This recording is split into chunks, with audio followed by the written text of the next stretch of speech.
So Quebec has rules around Airbnbs, where they can be and what, there's a whole bunch of regulation, but it doesn't seem like those regulations or rules are working. Hosts under the threat of hefty fines, but if you look at the stats, if you look at the data, there are many illegal Airbnbs in the city. What should we do about it? David Wachsmuth's on the line, the Canada Research Chair in Urban Governance at McGill University. David, welcome to the show. Hi, very good to be here. So there's a website, an independent website. It's called InsideAirbnb.com. And when you get to that website, you can type in any city, and then you can see very interesting data about the number of Airbnbs that are available in a given city, how many of them are legal or licensed or unlicensed. And when you look at Montreal, boy, is it ever striking. What do we find in this city right now with Airbnbs, David? Well, what we see is that there are quite a lot of them.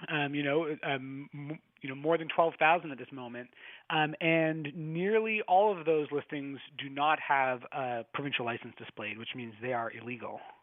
Okay, so let's go over what would make an Airbnb legal or illegal, right? Because there are some municipal rules that govern them as well. So why don't you tell us more? Why is it that 95% are illegal? Yeah, so as of the last couple of years, Quebec as a province has some rules in place which say, they're very simple. They say, if you want to operate a short-term rental like Airbnb in the province of Quebec, you're welcome to do so. You have to register with the province, and you get a license number, and you have to display that license number physically display it at the location and display it online. So they don't make any big restrictions on what you can do when you're operating a short-term rental. They just say you have to license it. It's a kind of bare minimum requirement. Mm-hmm. And so if you go to Airbnb and search in Montreal, anytime you see a listing that doesn't have a license number displayed, they're breaking the law. And what the Inside Airbnb website does is kind of very helpfully collects that information in bulk.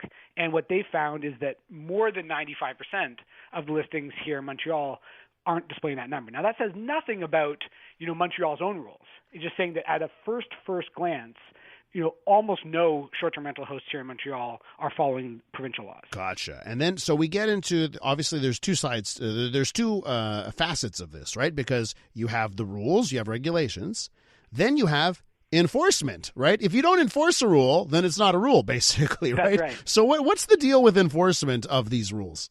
Well, it's an interesting thing because part of the whole reason why Quebec put a system in place saying everybody has to register is because if you don't get people to kind of identify their short-term rentals, it can be very, very hard to track them down. The whole thing's very anonymous, right? You go to Airbnb and it says you're booking a reservation from Jacques, and you see a photo of Jacques. But, is Jacques the real name? Probably not. Is that photo the real photo? Probably not. Where's the location? Where is the Airbnb even located? You don't really know. Uh-huh. So the whole thing's anonymous, which means, enforcing rules, it really requires like a whole lot of detective work. And I think the province just hasn't put in the effort, to get results there. And there are also rules with regards to where Airbnbs can be in boroughs, right? So City of Montreal, various boroughs say, hey, you can have an Airbnb in our borough, but they have to be on just this street or these two streets, right? When it comes to these rules, what's the enforcement like on those rules? This is a very sad story.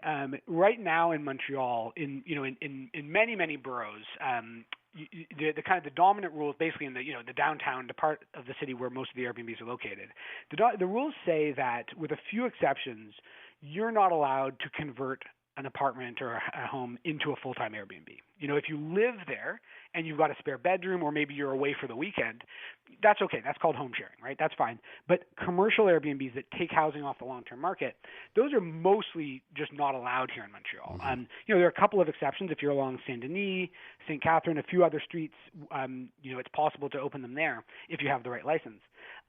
The problem here is, again, is that the boroughs in Montreal or the city, they really don't have the resources to kind of hunt down every possible violator of these rules. They're relying on the province getting everybody registered and kind of passing along the information about who's who. And unfortunately, what's happened is the city's been kind of waiting for the province to step up. And the province hasn't stepped up, so the city's in a really hard spot where they've got these rules that they know are being completely ignored, but they don't have any easy way to go about enforcing them until the provincial government, does its part. Jeez, well, that certainly sounds like a mess. We're with David Wachsmuth, Canada Research Chair in Urban Governance at McGill University, and we're talking about Airbnbs, illegal Airbnbs in the city. David, before we can get maybe to the crackdown here, let's take a moment here to talk about the problem it creates, right? Because I'm all for crackdowns when we need to fix a problem. That's right. So what's the problem that these illegal Airbnbs are creating? Yeah, the problem, frankly, it's pretty simple. The situation is that right now in Montreal, like in many other parts of the province and the country, housing is pretty hard to afford. And, there are lots of reasons why that's true, but one kind of very simple way to look at that is you've got a lot of people looking for a place to live, and you've got a certain amount of housing available for them to live. And, the kind of the price that people pay is to some extent a function of, how much housing's out there and how many people are looking for it. The problem with commercial Airbnbs, short-term rentals, is that they are reducing the amount of housing that's available for long-term residents.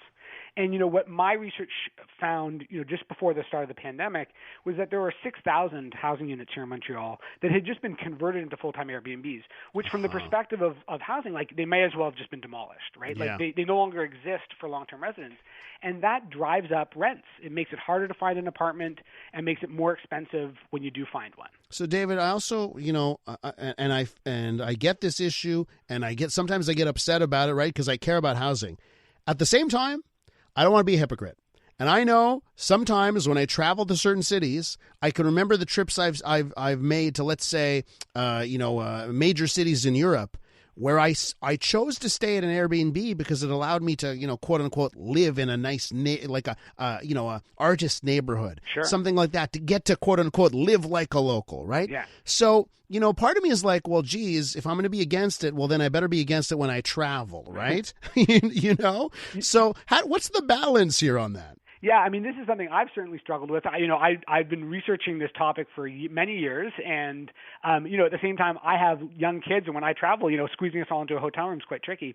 What I say about this, and I think this is the right way to think about it, is that first of all, home sharing is a great idea. Cities kind of thrive when they're full of people. And if you've got a spare bedroom, or particularly, if you're off on vacation for a few weeks in the summer, it's great if someone else gets to live in your place while you're gone. That's good for our cities, right? We have visitors coming, and, that housing just isn't sitting empty. So to me, the problem, what's important is to distinguish between home sharing. Mm-hmm. Great idea. We should have lots of it. And commercial short-term rentals, which are basically just a negative from the perspective of cities.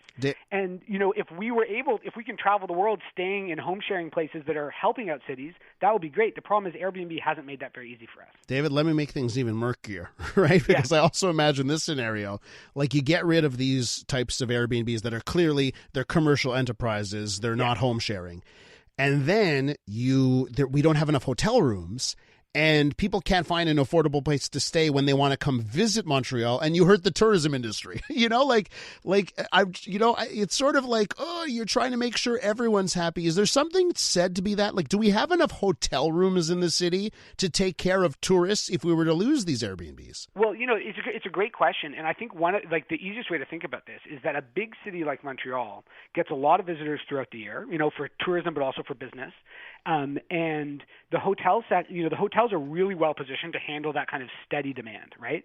If we don't have enough hotel rooms, I can pretty much guarantee you somebody's going to build some new hotels. Uh-huh. But then meanwhile, we've got other demands for visitors that are a little more, temporary. For example, the F1, the race is happening. We get some visitors, and it's not really feasible to build enough hotels to accommodate everybody who wants to visit on the busiest day of the year. Mm-hmm.